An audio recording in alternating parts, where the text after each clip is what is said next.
जय हिंद प्यारे साथियों, देवकुल एकेडमी पे मैं देव यादव आपका हार्दिक स्वागत करता हूं। आशा करता हूं आप सभी स्वस्थ, मस्त और जबरदस्त होंगे और बेहतर तरीके से अपनी पढ़ाई में लगे होंगे। रोजाना करंट अफेयर के रिवीजन सीरीज में आज हम 30 अगस्त का रिवीजन करने वाले हैं। इससे पहले हम अगस्त माह का पूरा कंप्लीट पूरा रिवीजन हम कर चुके हैं डे बाय डे। अगर आपने वो पुरानी क्लासेस नहीं देखी है तो प्लेलिस्ट बनी हुई है, आप चैनल पे जाके प्लेलिस्ट खोल के वहां से रिवीजन कर सकते हैं।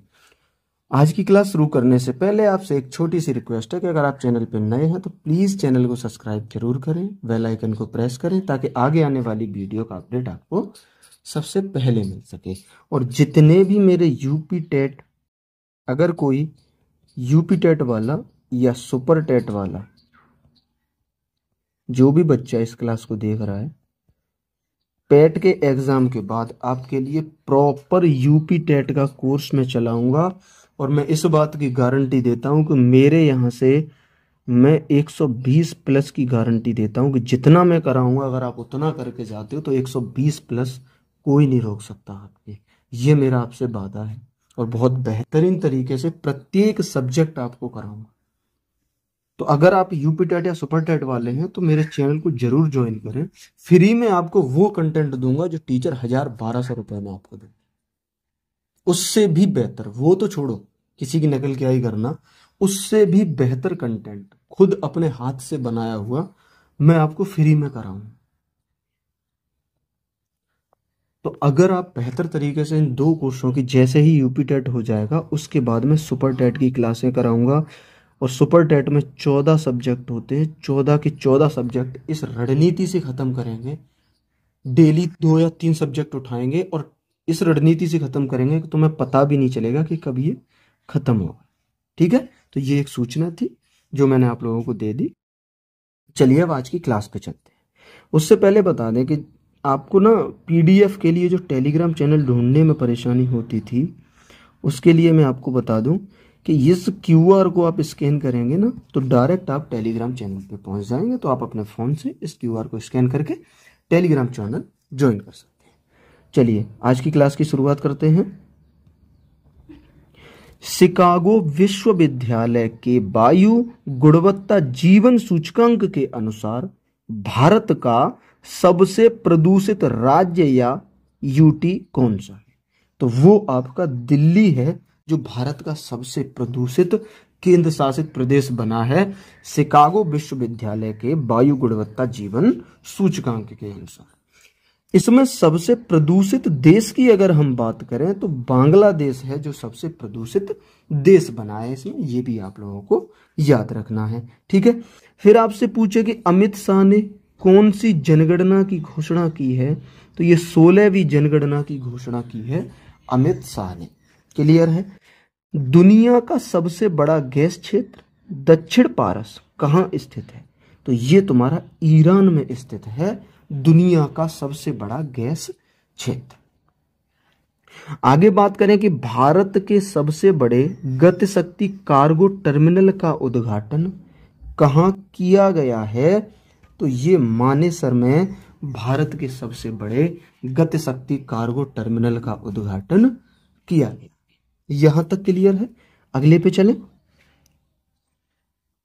हाल ही में एशियाई विशाल कछुओं का पहला कृत्रिम ऊष्मायन सफलतापूर्वक कहां हुआ है? तो ये हुआ है मणिपुर। मणिपुर में एशियाई विशाल कछुओं का पहला कृत्रिम ऊष्मायन सफलतापूर्वक किया गया है। क्लियर है। वही भारतीय टेनिस स्टार अंकिता रैना ने किस देश में आयोजित ITF महिला टूर्नामेंट में युगल खिताब जीता है? तो ये पुर्तगाल में आयोजन हुआ था ITF महिला टूर्नामेंट का, जिसमें भारतीय टेनिस स्टार अंकिता रैना ने युगल का खिताब जीत लिया। इसी में आगे आपसे बात करें कि पहली बार इसरो ने किस राज्य के कुशीनगर में मॉडल रॉकेट लॉन्च का सफल परीक्षण किया है? तो ये उत्तर प्रदेश राज्य के कुशीनगर में पहली बार इसरो ने मॉडल रॉकेट लॉन्च का सफल परीक्षण किया हुआ। आगे आपसे बात करें कि देसी ऊन को अंतर्राष्ट्रीय एनिमेशन महोत्सव में सर्वश्रेष्ठ कमीशन फिल्म के लिए जूरी पुरस्कार कहाँ दिया गया है? तो ये फ्रांस में हुआ है अंतर्राष्ट्रीय एनिमेशन महोत्सव, जहां देसी ऊन को सर्वश्रेष्ठ कमीशन फिल्म के लिए जूरी पुरस्कार दिया गया है। ये आपको अच्छे से याद रखना। अगले की आपसे बात करें कि भारत के सहयोग से कितने पुनः सांगचू सेकंड जल विद्युत परियोजना सफलतापूर्वक पूरी की है? यानी भारत के सहयोग से किसने पुनः सांगचू सेकंड जल विद्युत परियोजना सफलतापूर्वक पूरी की है? तो ये भूटान ने पूरी की है। ठीक है, आपसे पूछे अगला प्रश्न कि चर्चा में रहे उपन्यास the stars light the way का संबंध किससे है? तो सुचेता रॉय से इसका संबंध है। वहीं ऊर्जा संक्रमण सूचकांक में भारत की रैंक कितनी है? तो 71वीं रैंक है भारत की ऊर्जा संक्रमण सूचकांक में। आगे बात करें कि शिक्षा मंत्रालय की 2023-24 प्रदर्शन ग्रेड इंडेक्स 2.0 रिपोर्ट में सबसे अच्छा प्रदर्शन करने वाला राज्य या यूटी कौन सा है? तो ये तुम्हारा चंडीगढ़ है। जो शिक्षा मंत्रालय की 2023-24 जो प्रदर्शन ग्रेड इंडेक्स है उसमें सबसे अच्छा प्रदर्शन करने वाला यूटी आपका चंडीगढ़ है। ये आपको याद रखना। अगले प्रश्न की आपसे बात करें कि हाल ही में एथलीटों के लिए भारत का अपना पहला मोंडो ट्रैक कहाँ प्रारंभ हुआ है? तो ये नई दिल्ली में प्रारंभ हुआ है भारत का अपना पहला मोंडो ट्रैक। क्लियर है। बात करें कि फास्ट टैग की नई योजना के तहत कितने रुपए का फास्ट टैग आधारित वार्षिक पास जारी करेगी? तो ये 3000 रुपए का नया फास्ट टैग कार्ड जारी करेगी। वहीं आपसे बात करें कि केंद्र सरकार ने सिकल सेल रोग की दवा विकसित करने के लिए किसके नाम पर 10 करोड़ का पुरस्कार प्रारंभ करने की घोषणा की है? तो ये बिरसा मुंडा के नाम पे 10 करोड़ रुपए का पुरस्कार प्रारंभ करने की घोषणा की है केंद्र सरकार ने। ठीक है, किस दवा के लिए? सिकल सेल रोग जो है उसकी दवा विकसित करने के लिए बिरसा मुंडा के नाम पे 10 करोड़ का पुरस्कार दिया जाएगा अगर कोई इसकी दवा विकसित करता है तो। ये केंद्र सरकार ने जारी किया है। बात करें प्रतिभा सेतु पोर्टल का संबंध किससे है? तो ये तुम्हारी यूपीएससी से संबंधित है प्रतिभा सेतु पोर्टल। ये भी तुम्हें याद रखना है। अगले प्रश्न पे चलें। हाल ही में स्वास्थ्य सेवा पहल भारत ब्रेन कहाँ प्रारंभ हुई है? तो ये तुम्हारी आंध्र प्रदेश में प्रारंभ हुई है स्वास्थ्य सेवा पहल भारत ब्रेन। तो इसको भी आपको याद रखना है कि स्वास्थ्य सेवा पहल भारत ब्रेन कहाँ प्रारंभ हुई है? तो ये आपकी आंध्र प्रदेश में प्रारंभ हुई। क्लियर है। अगले की बात करें कि भीख मांगना अपराध घोषित, ये इंदौर में भीख मांगना अपराध घोषित कर दिया है। ये आपको याद रखना है। यूनाइटेड स्टेट्स एफडीए द्वारा स्वीकृत लीना कापाविर दवा का संबंध किससे है? तो इसका संबंध आपका HIV एड्स से है, लीना कापाविर दवा का। बात करें राष्ट्रपति द्रौपदी मुर्मू ने राष्ट्रपति तपोवन और राष्ट्रपति निकेतन का उद्घाटन कहाँ किया है? तो इसका उद्घाटन देहरादून में किया है द्रौपदी मुर्मू जी ने, राष्ट्रपति तपोवन और राष्ट्रपति निकेतन का। यहां तक कोई समस्या? चलिए अगले की बात करें आपसे। सड़क परिवहन और राजमार्ग मंत्रालय की सड़क दुर्घटना 2023 रिपोर्ट के अनुसार सर्वाधिक गड्ढों से मौतें कहाँ दर्ज हुई हैं? तो ये हमारे उत्तर प्रदेश में गड्ढों से जो सर्वाधिक मौतें हुई हैं वो दर्ज हुई हैं। ठीक है, सर्वाधिक सड़क दुर्घटना में गड्ढों से मौत होने के मामले में उत्तर प्रदेश प्रथम स्थान पे है। वहीं सर्वाधिक रोड एक्सीडेंट की अगर बात करें तो तमिलनाडु है। तमिलनाडु में सर्वाधिक रोड एक्सीडेंट तो होते हैं लेकिन सर्वाधिक रोड एक्सीडेंट में जो मौत के मामले हैं वो हमारे उत्तर प्रदेश के हैं। अगला आपसे इसमें बात करें कि शांति सूचकांक में भारत की रैंक कितनी है? तो 115वीं रैंक है शांति सूचकांक में, और खुशहाली सूचकांक में भारत की रैंक 118वीं है। खुशहाली में 118वीं है और शांति में 115वीं है। अब दो आप बताएंगे कि एक HDI में कितनी है, ये दूसरा आपसे पूछे HDI में पूछे, SDG में पूछे या प्रेस फ्रीडम इंडेक्स में पूछे, प्रेस फ्रीडम में आपसे पूछे, ठीक है। HDI में 130 भी हैं, ये आपको याद रखनी है।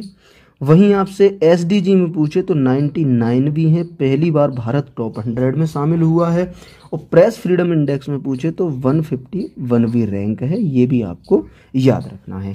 आगे अगर आपसे भ्रष्टाचार में पूछ ले, भ्रष्टाचार में पूछे तो भ्रष्टाचार में 96 रैंक है, ये भी तुम्हें याद रखना है। क्लियर है। अगले प्रश्न पे चलें कि संविधान हत्या दिवस कब मनाया जाता है। तो ये 25 जून को संविधान हत्या दिवस मनाया जाता है। अगला है राज्य ऊर्जा दक्षता सूचकांक 2024 में 15 MTOE श्रेणी में शीर्ष स्थान किसने हासिल किया है। तो महाराष्ट्र ने इसमें शीर्ष स्थान हासिल किया है। बात करें टेस्ट मैच की दोनों पारियों में शतक लगाने वाले भारत के पहले और विश्व के दूसरे विकेट कीपर बनने की उपलब्धि किसने हासिल की है। तो ये उपलब्धि ऋषभ पंत ने हासिल की है, जिन्होंने टेस्ट मैच की दोनों पारियों में शतक लगाया है और ऐसा करने वाली ये विश्व के दूसरे विकेट कीपर बन गए। क्लियर है। अगले की बात करें कि ऑस्ट्रेलियन ओपन में विजेता कौन है। तो जेनिक सिनर ने आपका ऑस्ट्रेलियन ओपन जीता है और ये जेनिक सिनर जो हैं वो इटली के निवासी हैं, ये भी आपको याद रखना है। वहीं बात करें फ्रेंच ओपन की तो फ्रेंच ओपन आपका कार्लोस अलकराज ने जीता है। और विंबलडन ओपन की भी बात करें तो ये तुम्हारा जेनिक सिनर ने जीता है। ऑस्ट्रेलियन ओपन जेनिक सिनर ने जीता, विंबलडन ओपन भी जेनिक सिनर ने जीता, लेकिन फ्रेंच ओपन कार्लोस अलकराज ने जीता है। और ये कार्लोस अलकराज हैं, इनका भी लिख लो, ये स्पेन के रहने वाले, स्पेन के निवासी हैं कार्लोस अलकराज। ठीक है। अगले पे चलें। पहली बार दिल्ली के बाहर अनुसूचित जाति जनजाति संसदीय समिति के राष्ट्रीय सम्मेलन का उद्घाटन कहाँ हुआ है। तो ये भुवनेश्वर उड़ीसा में हुआ है, तो ये आपको याद रखना है, पहली बार हुआ है दिल्ली के बाहर भुवनेश्वर उड़ीसा में। बात करें भारत को किसकी रोकथाम के लिए वर्ष 2025 ब्लूमबर्ग परोपकार पुरस्कार से सम्मानित किया गया है। तो ये तंबाकू की रोकथाम के लिए भारत को वर्ष 2025 के ब्लूमबर्ग परोपकार पुरस्कार से सम्मानित किया गया। बात करें ओस्ट्रावा गोल्डन स्पाइक 2025 में नीरज चोपड़ा ने भाला फेंक में कौन सा पदक जीता है। तो इसमें नीरज चोपड़ा ने गोल्ड पदक जीता है। ओस्ट्रावा गोल्डन स्पाइक 2025 में कौन सा पदक जीता है, गोल्ड जीता है, तो ये आपको याद रखना है। अगले प्रश्न की आपसे बात करें कि 150वां IPU शिखर सम्मेलन, इसका आयोजन ताशकंद उज्बेकिस्तान में होता है। 150वें IPU शिखर सम्मेलन का, ठीक है, कहाँ पे आयोजन होता है, ताशकंद। ताशकंद है कहाँ पे, तो ताशकंद आप याद रखेंगे, ये ताशकंद आपका उज्बेकिस्तान में स्थित है। ताशकंद कहाँ है, ताशकंद आपका उज्बेकिस्तान में स्थित। अगले प्रश्न की बात करें, हाल ही में नीरज चोपड़ा ने स्विट्जरलैंड में डायमंड लीग फाइनल में कौन सा पदक जीता है। तो ये रजत पदक जीता है नीरज चोपड़ा ने स्विट्जरलैंड में डायमंड लीग के फाइनल में। इन्होंने 85.10 मीटर भाला फेंका है और इन्हें रजत पदक मिला है। इसमें गोल्ड किसने जीता, तो आप याद रखेंगे जूलियन बेबर ने गोल्ड जीता है, जिन्होंने 91.51 मीटर भाला फेंक के गोल्ड जीता है। काफी अंतर से इन्होंने गोल्ड जीता है। आगे बात करें कि सभी ग्राम पंचायतों में 4026 करोड़ की विवाह मंडप योजना को किस राज्य ने मंजूरी दी है। तो इसे बिहार राज्य ने मंजूरी दी है, विवाह मंडप योजना को। आगे आपसे बात करें, भारत का पहला AI संचालित स्मार्ट ट्रैफिक सिस्टम कहाँ लॉन्च हुआ है। तो ये नई दिल्ली में लॉन्च हुआ है। और कहाँ पे, तो द्वारका में इसे लॉन्च किया गया है, भारत का पहला AI संचालित स्मार्ट ट्रैफिक सिस्टम। क्लियर है। अगले प्रश्न की बात करें कि अंतरराष्ट्रीय मुद्रा कोष का कार्यकारी निदेशक किसे नियुक्त किया गया है। तो ये उर्जित पटेल को अंतर्राष्ट्रीय मुद्रा कोष का कार्यकारी निदेशक नियुक्त किया गया है। वही बात करें लोक उत्सव बोनालू की, तो ये तेलंगाना में आयोजित हुआ है लोक उत्सव बोनालू। बात करें ग्लोबल यूनिकॉर्न इंडेक्स में भारत की रैंक कितनी है, तो 3rd रैंक है इसमें भारत की ग्लोबल यूनिकॉर्न इंडेक्स में। फिर आपसे यहाँ बताना आप फायर पावर इंडेक्स में कितनी रैंक है भारत की। फायर पावर इंडेक्स में भारत की रैंक कितनी है ये आप बताएंगे, तो इसमें रैंक भारत की 4th है, ये भी आपको याद रखना है। और इंटरनेट शटडाउन में, इंटरनेट शटडाउन की अगर आपसे पूछे, इंटरनेट शटडाउन की अगर आपसे पूछे तो इसमें जो भारत की रैंक है वो 2nd है। ठीक है, ये भी आपको याद रखना है कि इंटरनेट शटडाउन में 2nd। अगले प्रश्न की बात करें कि प्रतिवर्ष राष्ट्रीय सांख्यिकी दिवस, ये तुम्हारा 29 जून को प्रत्येक वर्ष राष्ट्रीय सांख्यिकी दिवस मनाया जाता है। राष्ट्रीय हल्दी बोर्ड का हेडक्वार्टर अगर आपसे पूछ ले तो राष्ट्रीय हल्दी बोर्ड का जो हेडक्वार्टर है वो निजामाबाद तेलंगाना में राष्ट्रीय हल्दी बोर्ड का हेडक्वार्टर।